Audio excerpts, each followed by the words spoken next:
കേരളം കഴിഞ്ഞ 8 വർഷത്തിൽ ഇന്ത്യയിലെ മഴക്കാലത്തെ ഏറ്റവും ഭീതിയോടെ കണ്ട സംസ്ഥാനങ്ങളിലൊന്ന്. കഴിഞ്ഞ കുറച്ച് കാലയളവിൽ ഒരുപാട് പ്രകൃതി ദുരന്തങ്ങൾ നമ്മൾ നേരിടേണ്ടി വന്നിട്ടുണ്ട്. അതുകൊണ്ട് തന്നെ ജൂലൈ ഓഗസ്റ്റ് എന്ന് കേൾക്കുമ്പോൾ നമുക്കിപ്പോൾ ഒരു പേടിയാണ്. മനുഷ്യന്റെ ഏറ്റവും ഭയമുണ്ടാക്കുന്ന, മനുഷ്യന് ഏറ്റവും വിഷമമുണ്ടാക്കുന്ന കാര്യമാണ് നമ്മളുടെ ചുറ്റുമുള്ള ആളുകൾ മരണപ്പെടുന്നത് കാണുന്നത്. ഇത് കേരളത്തിന്റെ ലാൻഡ്സ്ലൈഡ് സസെപ്റ്റബിലിറ്റി മാപ്പാണ്. ഇതിൽ നിന്ന് നമുക്ക് മനസ്സിലാവും കേരളത്തിന്റെ വലിയൊരു ഭാഗം ലാൻഡ്സ്ലൈഡ് ഉണ്ടാവാൻ സാധ്യതയുള്ള ഏരിയാസാണ്.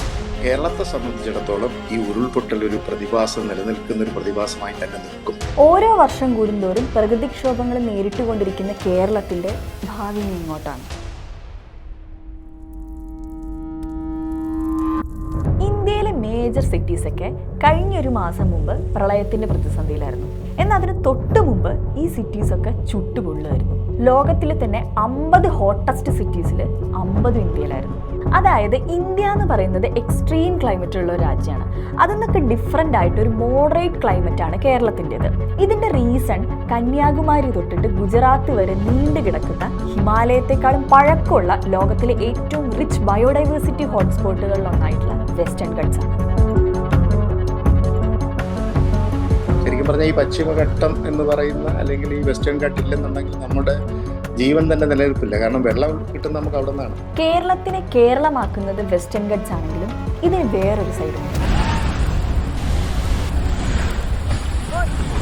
ലോകത്തിലെ തന്നെ എക്കോളജിക്കലി ഫ്രജൈൽ ആയിട്ടുള്ള എക്സ്ട്രീംലി സെൻസിറ്റീവ് ആയിട്ടുള്ള മൗണ്ടെയ്ൻസ് കൂടിയാണ് വെസ്റ്റേൺ ഘട്ട്സ്. വെസ്റ്റേൺ ഘട്ട്സ് ഒരിക്കലും മനുഷ്യ ഇടപെടലുകൾക്ക് വിധേയമാകരുത് എന്നല്ല. ഇവിടെ ചെറിയ പിഴവിന് പോലും ഉണ്ടാകുന്ന പ്രത്യാഘാതം എന്ന് പറയുന്നത് കൂടുതലാണ്. അതാണ് ഈ പറയുന്ന വൾണറബിലിറ്റി സൂചിപ്പിക്കുന്നത്. ഈ മാപ്പ് കണ്ടോ?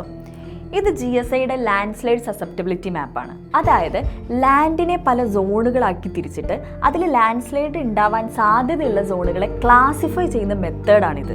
ഇതിൽ റെഡ് കളർ റെപ്രസെൻ്റ് ചെയ്യുന്നത് ഹൈ പ്രോൺ ഏരിയാസ് ആണ്, ഓറഞ്ച് മോഡറേറ്റ് ഏരിയാസും യെല്ലോ ലോ പ്രോൺ ഏരിയാസും ആണ്. അപ്പോൾ എന്താണ് ആക്ച്വലി ലാൻഡ്സ്ലൈഡ്? ഒരു മൗണ്ടൈൻ്റെ സ്ലോപ്പിൽ സോയിലും റോക്കും ഒക്കെ ഇരിക്കുന്നത് അതിൻ്റെ ഫ്രിക്ഷനും കൊഹഷനും കൊണ്ടാണ്. മഴ പെയ്യുമ്പോൾ ആ സോയിലിൻ്റെ ഉള്ളിലോട്ട് വെള്ളം കയറും, ആ ഫ്രിക്ഷൻ വീക്കാവും, വെയിറ്റ് കൂടും. ഇത് താങ്ങാൻ പറ്റാണ്ട് ഗ്രാവിറ്റേഷനും കാരണം ഇതൊക്കെ കൂടെ താഴോട്ട് വീഴും. ഇതിനെയാണ് ലാൻഡ്സ്ലൈഡ് എന്ന് പറയുന്നത്. ഇനി നിങ്ങൾ ഈ മാപ്പിലോട്ട് നോക്കി, ഇതിൽ ഇത്രയും ഏരിയാസ് ലാൻഡ്സ്ലൈഡ് ഉണ്ടാവാൻ സാധ്യത കൂടുതലുള്ള സ്ഥലങ്ങളാണ്.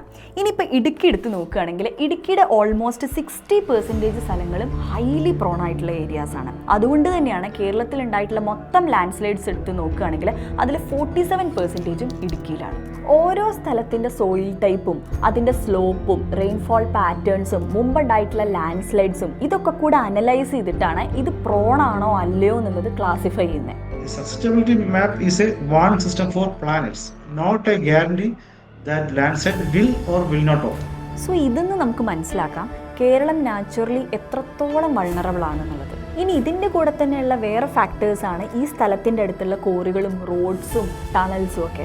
ഇത് മനസ്സിലാവാൻ നമുക്കൊരു സിമ്പിൾ അനാലജി എടുക്കാം. ഒരു സ്പാർക്ക് ഒരു റൂമിൽ വീണാൽ അവിടെ എന്ത് സംഭവിക്കും എന്നുള്ളത് ആ സ്പാർക്കിനെ മാത്രം ആശ്രയിച്ചിട്ടല്ല. ഇപ്പം ആ റൂമിൽ കുറച്ച് പെട്രോൾ ഉണ്ടെന്ന് വിചാരിക്കാം. അപ്പോൾ ആ ഒരു സ്പാർക്ക് മതി അത് മൊത്തം കത്തിച്ചാമ്പലാവാൻ. പക്ഷെ ആ റൂം എംപ്റ്റി ആയിരുന്നു എന്നുണ്ടെങ്കിൽ ആ സ്പാർക്ക് വെറുതെ ആയേനെ. ലാൻഡ്സ്ലൈഡും ഇതുപോലെ തന്നെയാണ്. മഴ ഒരു സ്പാർക്കാണ്, പക്ഷെ ലാൻഡിൻ്റെ സ്ലോപ്പ് എങ്ങനെയാണ്, അടുത്ത് കോറികൾ എവിടെയെങ്കിലും ഉണ്ടോ, അതുപോലെ അൺസൈൻറ്റിഫിക് ആയിട്ടുള്ള റോഡുകളുണ്ടോ, ഡീഫോറസ്റ്റേഷൻ, ഇതൊക്കെയാണ് ഈ സ്പാർക്ക് ഒരു ഡിസാസ്റ്റർ ആവണോ വേണ്ടയോ എന്നുള്ളത് ഡിസൈഡ് ചെയ്യുന്നത്. എഡിറ്റിംഗ് എന്ന് പറയുന്നത് ഒരു സ്റ്റോറി ടെല്ലിംഗ് സ്കില്ലാണ്. നമ്മുടെ വീഡിയോസിൻ്റെ ഇടയിൽ വരുന്ന കൂടുതൽ കമൻസും എഡിറ്റിങ്ങിനെ പറ്റിയിട്ടായിരിക്കും. അപ്പം നിങ്ങൾക്ക് എഡിറ്റിങ്ങിൽ അഭിരുചി ഉണ്ടെങ്കിൽ അല്ലെങ്കിൽ ബേസിക് സ്കിൽസ് നിങ്ങൾക്ക് ഉണ്ടെന്നുണ്ടെങ്കിൽ 45 ദിവസത്തെ ഒരു കംപ്ലീറ്റ് ഇൻറ്റേൺഷിപ്പ് നമ്മൾ പ്രൊവൈഡ് ചെയ്യുന്നുണ്ട്. ഇൻറ്റേൺഷിപ്പ് കൊച്ചിയിൽ വെച്ചിട്ടാണ്, ഓഫ്ലൈനാണ്. ഇൻറ്റേൺഷിപ്പ് കംപ്ലീറ്റ് ചെയ്യുകയാണെങ്കിൽ നിങ്ങൾക്ക് നമ്മുടെ കമ്പനിയിൽ പ്ലേസ്മെൻറ്റും ഉണ്ടാവും.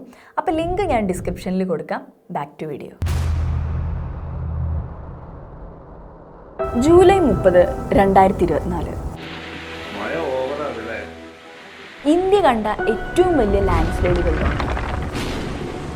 155 km/h വന്ന വെള്ളം 8 കിലോമീറ്റർ കടന്ന് പുഞ്ചിരിമറ്റം, ചൂരൽമല, മുണ്ടക്കയവും 3-4 മിനിറ്റുകൾക്കുള്ളിൽ നാമാവശേഷമാക്കി. 420-ൽ കൂടുതൽ ആളുകൾ മരിച്ചു. 397 പേർ ഇഞ്ചേർഡായി. 1555ഓളം വീടുകൾ കംപ്ലീറ്റ്ലി നഷ്ടപ്പെട്ടു. അന്ന് 370 mm അളവിൽ മഴ കണ്ടിന്യൂസ് ആയി പെയ്തിട്ടുണ്ടായിരുന്നു. ആ ഇൻറ്റൻസ് റെയിൻഫാൾ തന്നെയാണ് ലാൻഡ് സ്ലൈഡിനെ ട്രിഗർ ചെയ്തത്. ഒരു മെയിൻ ട്രിഗറിങ് ഫാക്ടർ എന്ന് പറയുന്നത് നമുക്ക് കിട്ടിയ ഇൻറ്റൻസ് റെയിൻഫോൾ തന്നെയാണ്. അത് നമ്മൾ അവിടുത്തെ ഡിസ്ട്രിക്റ്റ് ആവറേജ് വെച്ച് നോക്കുമ്പോൾ അതിൻ്റെ ഒരു 2 ഇരട്ടിയാണ് നമുക്ക് ലഭിച്ച റെയിൻഫോൾ, ആ 2 ദിവസം കൊണ്ട് ലഭിച്ച റെയിൻഫോൾ. ചുരുങ്ങിയ സമയം കൊണ്ട് നമ്മൾ പ്രതീക്ഷിക്കാത്തതിലധികം മഴ പെയ്തിറങ്ങുക, അതിപ്പോൾ കേരളത്തിൽ വളരെ സ്വാഭാവികമായി പ്രത്യേകിച്ച് മലഞ്ചെരുവുകളിലൊക്കെ കാണുകയാണ്. അതാണ് ഈ മണ്ണിടിച്ചിൽ കൂടുതലുണ്ടാകുന്നത്. അതുപോലെ ഇവിടെ ഇമ്പോർട്ടൻ്റ് ആയിട്ടുള്ള വേറൊരു ഫാക്ടറാണ് സ്ലോപ്പ്. പുഞ്ചിരിമറ്റം ഏരിയ ഏകദേശം 40 തൊട്ട് 50 ഡിഗ്രി വരെ സ്റ്റീപ്പ് സ്ലോപ്പാണ്. പിന്നെ അവിടുത്തെ തിക്കായിട്ടുള്ള ലാറ്ററിറ്റിക് സോയിലാണ്. ഇത് സ്പോഞ്ച് പോലെ വെള്ളത്തെ ഉള്ളോട്ടെടുത്തിട്ട് ക്ലേ പോലെ ആക്കും. പിന്നെ കൊഹഷൻ നഷ്ടപ്പെട്ട് താഴോട്ട് വീഴും. പിന്നെ ഇതൊക്കെ പോരാഞ്ഞിട്ട് വർഷങ്ങളായിട്ട് മനുഷ്യൻ്റെ ഇടപെടലുകൾ വയനാടിൻ്റെ മലനിരകളെ ഒരുപാട് വൾണറബിൾ ആക്കിയിട്ടുണ്ട്. പിന്നെ അത് മാത്രമല്ല, 1950 ശേഷം വയനാടിൻ്റെ നാച്ചുറൽ ഫോറസ്റ്റ് കവർ ഏകദേശം 62% കുറഞ്ഞിട്ടുണ്ട്. എന്നാൽ പ്ലാന്റേഷൻസ് 1800% കൂടിയിട്ടുമുണ്ട്. ആ സ്ഥാനത്ത് വന്ന റബ്ബർ, ടീ, കോഫി ഇതിനൊക്കെ അങ്ങനെ ഒരു ഡീപ്പ് റൂട്ട് ഇല്ലാത്തതുകൊണ്ട് തന്നെ സോയിൽ ലൂസായിപ്പോയി. അതും ഇതിനൊരു കാരണമാണ്. ആക്ച്വലി കേരളത്തിൽ നടക്കുന്ന ഏകദേശം 59% ലാൻഡ് സ്ലൈഡും പ്ലാന്റേഷൻസിലാണ്. ഇനി ഞാൻ വേറെ കുറച്ച് കാര്യങ്ങൾ പറയാം. 2011 ഗാഡ്ഗിൽ റിപ്പോർട്ടിൽ വെസ്റ്റേൺ ഗട്ട്സിന്റെ 64% സെൻസിറ്റീവ് ആക്കണം, അതുപോലെ തന്നെ ബിഗ് ഡെവലപ്മെന്റൽ പ്രൊജക്റ്റുകൾ പൂർണ്ണമായിട്ടും ബാൻ ചെയ്യണം എന്ന് പറഞ്ഞിട്ടുണ്ടായിരുന്നു. എന്നാൽ വെസ്റ്റേൺ ഗട്ട്സ് ഉൾപ്പെടുന്ന കേരളം അടക്കമുള്ള 6 സംസ്ഥാനങ്ങളും ഇതിനെതിരായി. അങ്ങനെ 2013 കസ്തൂരിരംഗൻ റിപ്പോർട്ടിലും 2014 ഉമ്മൻ റിപ്പോർട്ടിലും അത് 37% മാത്രം ഹൈലി സെൻസിറ്റീവ് ഏരിയ ആക്കണമെന്നും ബാക്കി നിയന്ത്രണങ്ങളിൽ നിന്നും മാറ്റി നിർത്തണമെന്നും ആവശ്യപ്പെട്ടു. ഇവിടെ ഒബ്വിയസ് ആയിട്ട് കുറച്ച് ക്വസ്റ്റ്യൻസ് ഉണ്ട്. ഇത്ര പേര് വോൺ ചെയ്തിട്ടും ഇത്ര ഹൈപ്രോൺ ഏരിയാസ് ഉണ്ടായിട്ടും ഇത്രത്തോളം ടെക്നോളജി ഒക്കെ ഉണ്ടായിട്ട് എന്താണ് നമുക്കിത് പ്രിഡിക്റ്റ് ചെയ്യാൻ പറ്റാത്തത്, അല്ലെങ്കിൽ ഗവൺമെന്റിന് ഇതിനനുസരിച്ച് ആക്ട് ചെയ്യാൻ പറ്റാത്തത്? കൃത്യതയോടുകൂടി ഉരുൾപൊട്ടൽ ഇത്രാം തീയതി ഇന്ന സ്ഥലത്ത് ഉത്ഭവിക്കും എന്ന പ്രവചനം ലഭ്യമാക്കിയ ഏതെങ്കിലും ഒരു പ്രൂവൺ കേസ് നിങ്ങൾക്ക് കാണിച്ചു തരാനുണ്ടോ? ശാസ്ത്രീയമായി when, where, why ഈ 4 ചോദ്യങ്ങൾക്ക് ശാസ്ത്രീയമായി ഉത്തരം നിരന്തരമായി പറയാൻ പറ്റുന്ന സംവിധാനത്തിനെയാണ് പ്രവചനം എന്ന് വിളിക്കുന്നത്. നമ്മൾ മുമ്പോട്ട് വെക്കുന്ന പ്രപ്പോസൽസും പ്രഡിക്ഷൻസും ഒക്കെ സയൻറ്റിഫിക് ആവണമെങ്കിൽ അതിന് റിലയബിലിറ്റി ഉണ്ടാവണം.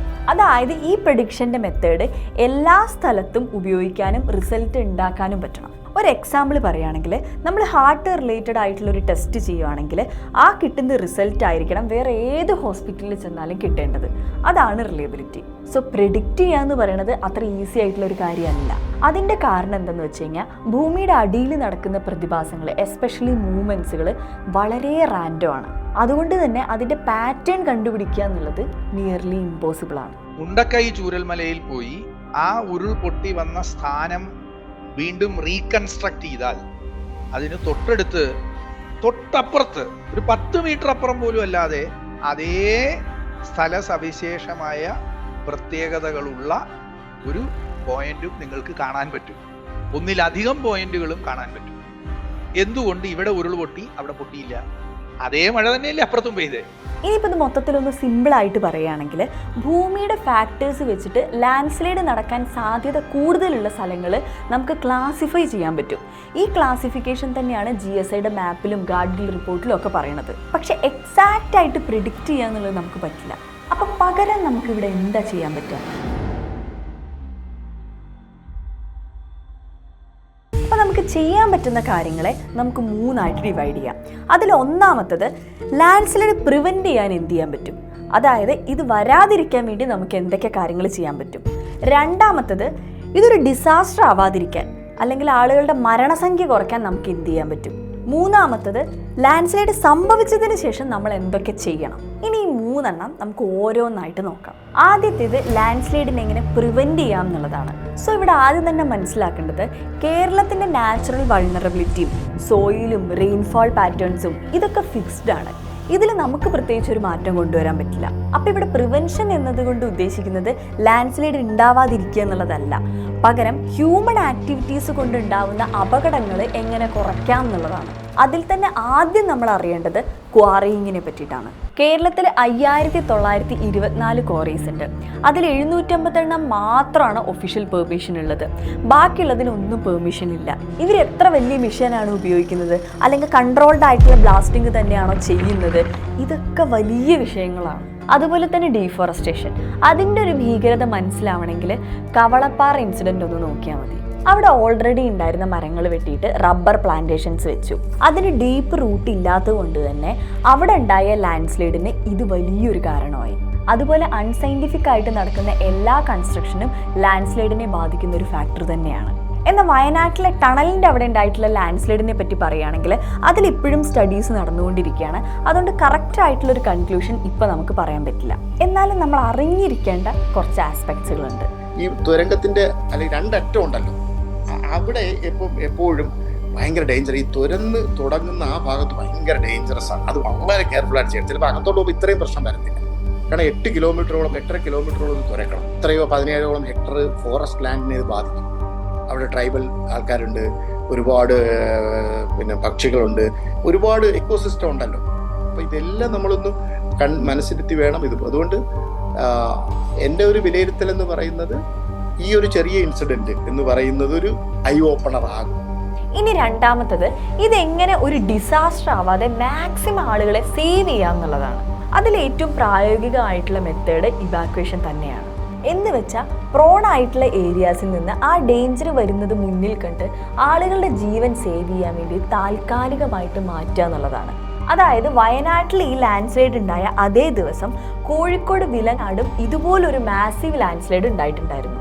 മുൻ വർഷങ്ങളിലെ ലാൻഡ് സ്ലൈഡ് എക്സ്പീരിയൻസും സ്ഥലത്തിൻ്റെ വൾണറബിലിറ്റി പറ്റിയിട്ടും അവർ നേരത്തെ അവെയർ ആയിരുന്നു. അതുകൊണ്ട് തന്നെ മഴയുടെ അളവ് കൂടിയപ്പോൾ അവർ പ്ലാൻഡ് ആയിട്ടുള്ള ഒരു ഇവാക്വേഷൻ നടത്തി. അപ്പോൾ സ്ഥലത്തെ പറ്റിയിട്ടുള്ള അവെയർനെസ്സും അതേപോലെ അലേർട്ടുകളൊക്കെ കൊടുക്കുമ്പോൾ അത് ഭയങ്കര സീരിയസ് ആയിട്ട് എടുക്കണം എന്നുള്ളത് വളരെ ഇമ്പോർട്ടൻ്റ് ആയിട്ടുള്ളൊരു കാര്യമാണ്. വാണിംഗ് ഉണ്ടാകുമ്പോൾ ആളുകളെ നിർബന്ധമായി നമ്മൾ സമയബന്ധിതമായി നമ്മൾ സുരക്ഷിത സ്ഥാനത്തേക്ക് നമുക്ക് മാറ്റാൻ കഴിയണം. Data, then analysis, then warning, then evacuation. ആ രീതിയിലോട്ട് നമ്മൾ ഏർലി ആക്ഷൻ എടുക്കണം. പക്ഷെ വയനാടിൻ്റെ കേസിൽ വരുമ്പോൾ ആരും വിചാരിച്ചിരുന്നില്ല ഇത് പൊട്ടി ഒലിച്ച് 8 കിലോമീറ്ററോളം വരുന്നുള്ളത്. ചൂരൽമല സ്കൂൾ റോഡിൽ ഉണ്ടായ അപകടം തീർത്തും പ്രവചനാതീതമാണ്. അവിടെയാണ് ഏറ്റവും കൂടുതൽ മരണം ഉണ്ടായത്. കാരണം പുഴ വഴിമാറിയാണ് അവിടെ മണ്ണ് കൊണ്ടുവന്നിട്ടത്. അതുകൊണ്ട് ആ പ്രദേശത്തുണ്ടായ മണ്ണിടിച്ചിലിനെ നമ്മൾക്ക് ഒരു വാണിംഗ് സിസ്റ്റത്തിലൂടെയും കണ്ടുപിടിക്കാൻ, ഒരു മാപ്പിങ്ങിലൂടെയും കണ്ടുപിടിക്കാൻ പറ്റില്ല. അങ്ങനെ നമ്മൾ മാപ്പ് ചെയ്യാൻ പോയാൽ കേരളത്തിലെ 50-60% പ്രദേശവും നമ്മൾക്ക് വാസയോഗ്യമല്ല എന്ന് നിർവചിക്കേണ്ടി. ഇപ്പം നിങ്ങൾ ആലോചിക്കുന്നുണ്ടാവും, അങ്ങനെയാണെങ്കിൽ ഈ പ്രോൺ ആയിട്ടുള്ള ഏരിയാസ് എന്നൊക്കെ കംപ്ലീറ്റ് ആയിട്ട് അങ്ങ് റീലൊക്കേറ്റ് ചെയ്താൽ പോരേ എന്നുള്ളത്. എന്നത് പ്രായോഗികമായിട്ടുള്ളൊരു കാര്യമല്ല. കേരളത്തിൻ്റെ ഇത്രയും ഏരിയ ഹൈപ്രോൺ ഏരിയാസ് ആണ്. സോ ഇവിടുന്നൊക്കെ റീലൊക്കേറ്റ് ചെയ്യുക എന്നുള്ളത് നിയർലി ഇമ്പോസിബിൾ ആയിട്ടുള്ളൊരു കാര്യമാണ്. പിന്നെ അവരെ സംബന്ധിച്ച് അവരുടെ വീടും കൃഷിയും സ്ഥലമൊക്കെ വിട്ട് വരിക എന്ന് പറയുന്നതും ഭയങ്കര ബുദ്ധിമുട്ടായിട്ടുള്ളൊരു കാര്യമാണ്. ഇപ്പോൾ വേറൊരു കാര്യം പറയുകയാണെങ്കിൽ ചൂരൽമലയുടെ ഒരുപാട് താഴെ താമസിക്കുന്ന ആളുകൾ ഈ സൗണ്ടൊക്കെ കേട്ടു എന്നുണ്ടെങ്കിലും വെള്ളം എത്തുന്നതിന് മുമ്പ് രക്ഷപ്പെടാൻ പറ്റാതായി പോയവരുണ്ട്. എന്താണ് സംഭവിക്കുന്നതെന്ന് അറിയാനുള്ള സൈറനോ വേറെ സംവിധാനങ്ങളൊന്നും അവിടെ ഉണ്ടായിരുന്നില്ല. അത് ആക്ച്വലി പരിഹരിക്കേണ്ട ഒരു പ്രശ്നം തന്നെയാണ്. മൂന്നാമത്തത്, ഈ ഡിസാസ്റ്ററിന് ശേഷം നമ്മൾ എന്ത് ചെയ്യണം, അതായത് ഈ സർവൈവേഴ്സിന് വേണ്ടിയിട്ട് നമ്മൾ എന്ത് ചെയ്ത് കൊടുക്കണം എന്നുള്ളതാണ്. ദുരന്തം നടന്ന ആ മൊമെന്റിൽ അവിടെ എത്തിയിട്ട് രക്ഷാപ്രവർത്തനം നടത്തുക എന്നുള്ളത് തന്നെയാണ് പ്രൈമറി ആയിട്ടുള്ള ഒരു കാര്യം. അത് അത്യാവശ്യം കൃത്യമായിട്ട് ഫയർഫോഴ്സും NDRFും അവിടെയുള്ള വളണ്ടിയേഴ്സും നാട്ടുകാരും ഒക്കെ കൂടെ ചെയ്യുന്നുണ്ട്. പിന്നെ സർവൈവേഴ്സിന്റെ മെന്റൽ ഹെൽത്തും അതുപോലെ തന്നെ കൺസേൺഡ് ആവേണ്ട ഒരു ആസ്പെക്ട് തന്നെയാണ്. അടുത്ത ഘട്ടം പുനരധിവാസമാണ്. വീടില്ലാത്തവർക്ക് വീട് കിട്ടണം, ജോലി നഷ്ടപ്പെട്ടവർക്ക് ജോലി കിട്ടണം, അതുപോലെ നഷ്ടപരിഹാരങ്ങൾ, ഇതൊക്കെ കറക്റ്റ് സമയത്ത് നമുക്ക് പ്രൊവൈഡ് ചെയ്യാൻ പറ്റണം. അപ്പം ഇതൊക്കെയാണ് ലാൻഡ് സ്ലൈഡ് നടന്നതിന് ശേഷം നമുക്ക് ചെയ്യാൻ പറ്റുന്ന കാര്യങ്ങൾ.